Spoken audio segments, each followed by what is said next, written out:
Hello friends, कैसे हैं आप सब लोग। आई होप आप सब लोग बिल्कुल ठीक होंगे। चलिए शुरू करते हैं आज की क्लास। आज की क्लास का जो टॉपिक है वो बहुत ही महत्वपूर्ण है, जिसमें से हर एग्जाम में एक नंबर का क्वेश्चन पूछा जाता है। ठीक है, 2011 से लेकर अब तक यानी कि 2023 तक के जितने भी एग्जाम हुए हैं 2023 जनवरी तक में, और सभी में अलबरूनी से एक क्वेश्चन पूछा जाता है। ठीक है, तो हम इसको स्किप बिल्कुल नहीं कर सकते हैं, इनको भी पढ़ना पड़ेगा क्योंकि एक नंबर तो हम सबको भी चाहिए। ठीक है, तो हम बात करेंगे आज अलबरूनी की। ठीक है, अलबरूनी का क्या पूरा नाम था, इनका जन्म कब हुआ, कहाँ पे हुआ, कहाँ से आए, और भारत के साथ आए, और कौन सी ऐसी चीजें जो भारत में उनको नई चीजें दिखी। ठीक है, उन सब की बात करेंगे आज। ठीक है, तो शुरू करते हैं आज की क्लास। आज जो ये अलबरूनी है, ठीक है, इनकी बात करें पूरे नाम की, तो जो अलबरूनी का पूरा नाम है वो है अबू रेहान मोहम्मद बिन अहमद अल बैरूनी। ठीक है, ये इनका पूरा नाम है अल बिरूनी का। ठीक है, अबू रेहान मोहम्मद बिन अहमद अल बैरूनी। ठीक है, ये इनका पूरा नाम है। अल बिरूनी का जो जन्म है वो 973 ईस्वी को ख्वारिज्म यानी कि उज्बेकिस्तान, ये अब जो है ख्वारिज्म, ये अब उज्बेकिस्तान में है। ठीक है, तो इसमें यही ये ज्यादा इम्पोर्टेंट इसलिए है कि जो अलबरूनी का जन्म है वो उज्बेकिस्तान यानी कि जो कहाँ से आए हैं वो उज्बेकिस्तान से आए हैं। ठीक है, आता है कभी कभी क्वेश्चन की अलबरूनी जो है वो कहाँ से आया है, तो वो इसका जो आंसर होगा वो होगा उज्बेकिस्तान, भी उज्बेकिस्तान से आया। ठीक है, ये क्वेश्चन पूछा जाता है एग्जाम में। ठीक है, यह एक फारसी विद्वान लेखक, वैज्ञानिक, धर्मज्ञ था। ठीक है, अल बरूनी जो है महमूद गजनवी के साथ भारत आया था। इसे भारतीय इतिहास का पहला जानकार भी कहा जाता है। ठीक है, ये जो आया था वो महमूद गजनवी के साथ भारत आया था, और इसको भारतीय इतिहास का पहला जानकार कहा जाता है क्योंकि इसने भारत के बारे में सबसे पहले जानने की कोशिश करी है। ठीक है, वह 1017 ईस्वी से 1020 के मध्य महमूद गजनवी के साथ भारत के आक्रमणों के महमूद गजनवी के भारत आक्रमणों के साथ भारत आया था। ठीक है, जब महमूद गजनवी भारत में आक्रमण करने के लिए आया था तब उसी के साथ ये 1017 ईस्वी से 1020 के मध्य आया था भारत। ठीक है, महमूद गजनवी के साथ। ठीक है, बात करें इनके बुक की यानी कि जो उन्होंने किताब लिखी है, तो अल बरूनी ने किताब उल हिंद यानी कि तहकीक हिंद, किताब उल हिंद नामक पुस्तक की रचना की थी। अच्छा, ये जो तहकीक हिंद है ये जो है किताब उल हिंद की का दूसरा नाम है। ठीक है, कहीं कहीं तहकीक हिंद भी आता, तो मान लीजिए कभी एग्जाम में आ गया कि तहकीक हिंद किसकी पुस्तक है, तो आपको पता होना चाहिए कि तहकीक हिंद जो है किताब उल हिंद को ही कहा जाता है। ठीक है, ये सेकंड नाम है, तो ये इंपॉर्टेंट है, आप इसको स्टार लगा सकते हैं, ये बहुत ही इंपॉर्टेंट है। नेक्स्ट है कि अलबरूनी ने कुल 14 पुस्तकें यानी कि 14 पुस्तकें लिखी हैं, जिनमें किताब उल हिंद सबसे अधिक लोकप्रिय पुस्तक मानी जाती है। ठीक है, अलबरूनी अरबी, फारसी, तुर्की, संस्कृत, गणित, खगोल इन सब का प्रमुख जानकार था। ये बहुत सारी चीजें वो जानता था। ठीक है, तो काफी ज्यादा जानकार था। ठीक है,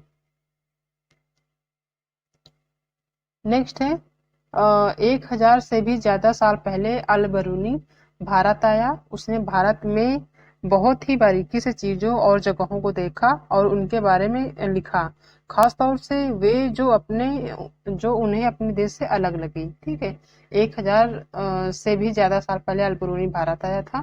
ठीक है, उसने भारत में बहुत सारी चीजें देखी। ठीक है, और भारत में वो ऐसी चीजें देखी जो कि उसको बहुत खास लगी, बहुत अलग लगी उसके देश से। जो चीजें उसके देश में नहीं थी वो चीजें उसको भारत में देखने को मिली। ठीक है, वो जब आया भारत तो उसको जब ये सारी चीजें नई नई देखने को मिली तो काफी अचंभित था कि अरे भारत में ऐसा भी है। ठीक है, तो वो उसने फिर अपने पुस्तक में यहाँ के बारे में लिखा कि भारत में क्या क्या चीजें हैं, क्या क्या चीजें नहीं हैं, क्या हमारे यहाँ नहीं, वो सारी चीजें उसने अपनी पुस्तक जो ये किताब उल हिंद है उसमें लिखा था। ठीक है, भारत के बारे में। नेक्स्ट पॉइंट आता है कि अल बिरूनी जो है उस समय के तालाबों के बारे में लिखा कि यहाँ के लोग तालाब बनाने में माहिर हैं। यदि हमारे देश के लोग इन्हें देखेंगे तो हैरान रह जाएंगे। अल-बिरूनी जब भारत आया तो उसने यहाँ के तालाबों को देखा, ठीक है, वहाँ यहाँ के जो तालाब हैं उनको देखा और उसने सोचा कि यहाँ के जो लोग हैं बहुत अच्छा तालाब बनाते हैं, ठीक है, बहुत माहिर हैं, ठीक। और अगर हमारे देश के लोग देखते हैं यहाँ के तालाबों को तो बहुत ज्यादा अचंभित रह जाएंगे, हैरान रह जाएंगे कि ऐसे भी होता है क्या, ऐसे भी तालाब बनाए जाते हैं। ये सारी चीजें उसने सोचा अपने माइंड में, ठीक है। नेक्स्ट है, यहाँ बहुत बड़े बड़े भारी पत्थरों को लोहे के कुंडों और सरियों से जोड़कर तालाब के चारों तरफ चबूतरे बनाए जाते हैं। इन चबूतरों के बीच में ऊपर से नीचे जाती हुई सीढ़ियों की लंबी कतारें होती हैं, ठीक है। जो चबूतरे बनाए होते हैं उसमें ऊपर से नीचे जाती हुई, ऊपर से नीचे जाती हुई ऐसी ऐसी सीढ़ियां होती हैं, ठीक है। लंबी कतारें होती हैं सीढ़ियों की। लोगों के चढ़ने उतरने के लिए अलग होते हैं, ठीक है। चढ़ने के लिए मान लीजिए चढ़ने के लिए सीढ़ियां हो गई और ये उतरने के लिए सीढ़ियां हो गई, ठीक है। ये चढ़ने वाली हो गई और ये उतरने वाली हो गई। तो इसमें क्या है कि इसमें लोगों को चढ़ने उतरने के लिए अलग अलग होते हैं, ठीक है, जिससे कि यहाँ पे भीड़ नहीं होती। मान लीजिए यहाँ इधर से लोग चढ़ रहे हैं और इधर से उतर रहे हैं तो जाहिर है कि भीड़ कम ही होगी, ठीक है। तो ये उसे थोड़ा सा यूनिक, थोड़ा सा अलग लगा अपने यहाँ के अकॉर्डिंग, ठीक है। तो ये सारी चीजें उसने, अल-बिरूनी ने अपने पुस्तक में और सारी चीजें लिखी कि उसे कौन सी चीजें डिफरेंट लगी अपने देश के अलावा, ठीक है। देश जिसे उसके देश में जो चीजें नहीं है यहाँ पे उसे देखने को मिले तो उसने अपने जो बुक उसने लिखी उसमें सारी चीजें लिख डाली, ठीक है। अब इससे संबंधित जो अल-बिरूनी है इनसे संबंधित कुछ क्वेश्चन एग्जाम में पूछे जाते हैं तो उनको हमने लिया है, ठीक है। इसमें जो पहला क्वेश्चन है कि उज्बेकिस्तान के किस यात्री ने एक पुस्तक लिखी जो हमारे देश के अतीत को जानने में सहायक है। अगर क्वेश्चन घुमा के थोड़ा पूछता है कि जो उज्बेकिस्तान के एक यात्री थे उन्होंने एक पुस्तक लिखी जो हमारे देश के अतीत को जानने में सहायक है, ठीक ठीक है। तो उज्बेकिस्तान से अल-बिरूनी ही आते हैं, अल-बिरूनी, ठीक है। तो इन्होंने वो पुस्तक लिखी थी, ठीक है। तो ये आप देख लीजिएगा। ये एग्जाम में आपको, हमने ऑप्शन नहीं लिया है, वन लाइनर लिया है, लेकिन ऑप्शन में आपको मिलता है। तो अगर अल-बिरूनी है तो आप आराम से इसको लगा सकते हैं। नेक्स्ट है, अल-बिरूनी की रचना कौन सी है, ठीक है, कौन सी किताब उन्होंने लिखी है। तो इसका जो आंसर है वो है अल-बिरूनी ने 1030 ईस्वी में किताब उल हिंद ये नामक पुस्तक लिखी थी, इसकी रचना की थी, ठीक है। ये एग्जाम में बहुत बार पूछा जाता है तो आप इसको देख लीजिएगा। नेक्स्ट क्वेश्चन है, अल-बिरूनी किस देश से आया था, ठीक है, ये भी बहुत पूछा जाता है। तो ये आया है उज्बेकिस्तान से।